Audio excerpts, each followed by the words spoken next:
When mankind ventured out into space, we never suspected what was to come. Our first inhabited planet was less than 30 light-years away, far closer than we would have thought. The issue? Everyone was dead.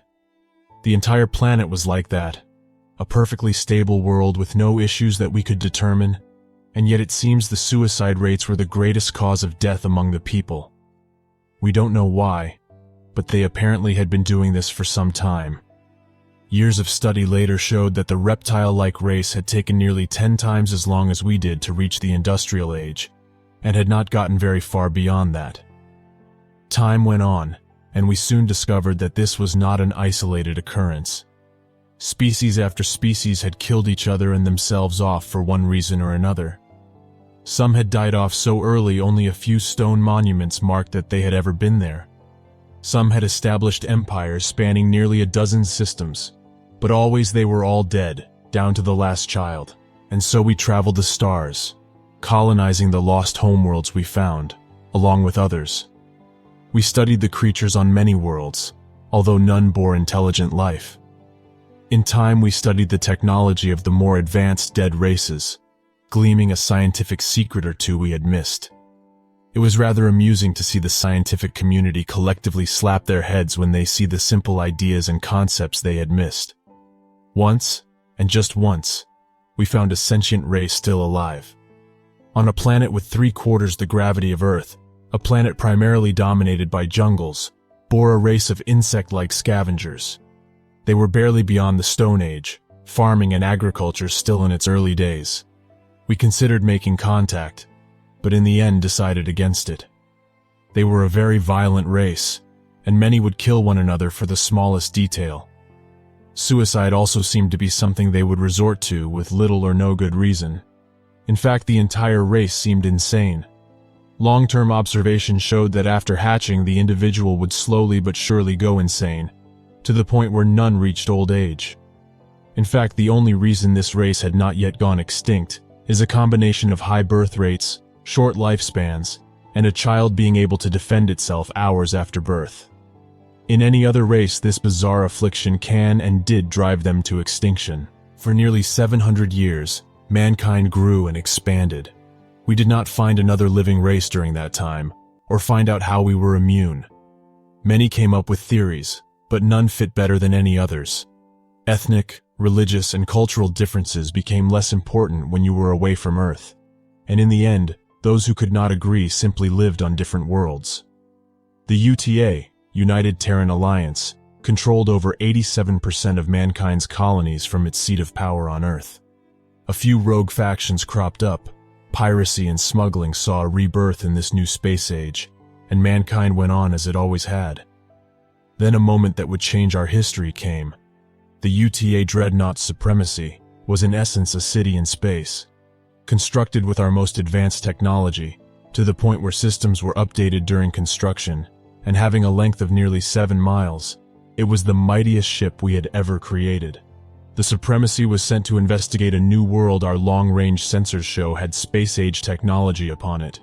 It was farther out than we had ever traveled before, but not by much. It was assumed that this would be just another dead world, that we might find some usable raw materials pre-harvested in the form of abandoned constructions in orbit. What we found was an outpost of a spacefaring race, its people still alive and well. Dozens of ships were in orbit around a rocky, empty world, along with a space dock to repair and refuel them. They were remarkably primitive compared to our own, and much smaller. The largest was perhaps the length of a football field, if that. From the scarring and damage, along with the derelict ship floating nearby of a different make, they had been fighting not too long ago. Our first contact did not go so well, however. We would later piece together what happened, and it went something like this. As soon as what might have at the time been the largest spaceship in the galaxy appeared on top of them, the race known as the Condor were sent to the edge of panic. The commander tried to keep a disaster from occurring and ordered his ships not to open fire. Communications on both sides failed. We ourselves had long ago stopped carrying any equipment or training our crew for first encounters, and apparently the Condor had not had any first contacts of their own in hundreds of years. It also didn't help that our subspace communications were just advanced enough that the garbled words the poor Kandar picked up on their outdated systems sounded horribly sinister and alien, even by the wide standards of the galaxy as it now was. One of the Kandar gunmen on the closest ship had a panic attack after hearing our garbled transmission. He fired upon the Supremacy, which in a placating gesture had lowered its shields. The shot was able to breach the hull at a single point, and cost the lives of 3 crewmen. The captain of Supremacy ordered the shields raised and a warning shot fired. Unlucky for the Kandar, the concept of warning shots was alien to them, and they did not stop to ask why the single shot had missed. It was a short fight. The Supremacy blew away a single craft to secure its escape. A sad but necessary tactic. This only hurt our reputation further, with what happened later. As we soon discovered, nearly 3% of the galaxy was part of what was known as the Veil of Madness. Any race within this sector of space would slowly but surely go insane. Short jaunts were safe enough, but more than that, and permanent damage to the mind would result. We had apparently been sitting in the galactic equivalent of the Bermuda Triangle, and had finally breached its edge. When the Kandar realized that both our entrance and escape vectors lead directly into the Veil, a panic started. With surprising speed, news spread among their people, and among others, of what had happened.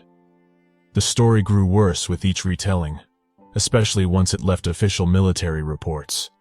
Tales of the titanic black ship that came from beyond the Veil, sent out signals in a horrid dark language, obliterated dozens of the Kandar's finest warships in seconds for no reason, and then vanished like a ghost soon spread everywhere. Humanity had become the bogeyman of the universe. Raids from pirate groups further cemented our dark reputation, and in time we came to work with the role. Every attempt to convince people that we wanted fair negations was seen as a deception. Rather than fight a losing battle, we played the role given to us. Soon we were seen as wicked but not unreasonable, and gained both fear and respect throughout the galaxy. Few humans appeared in view of aliens outside of deliberately frightening power armor, and human ambassadors used voice synthesizers to sound like that first garbled communication had. Looking back, it's actually worked out in our favor. After years of contact, most alien races know almost nothing about humans other than exaggerated horror stories. They rarely bother us, and the ones that do never return home. The only bit of info we were more than happy to share with them was the reason we can live in the Veil. Turns out we were all a little crazy to start with.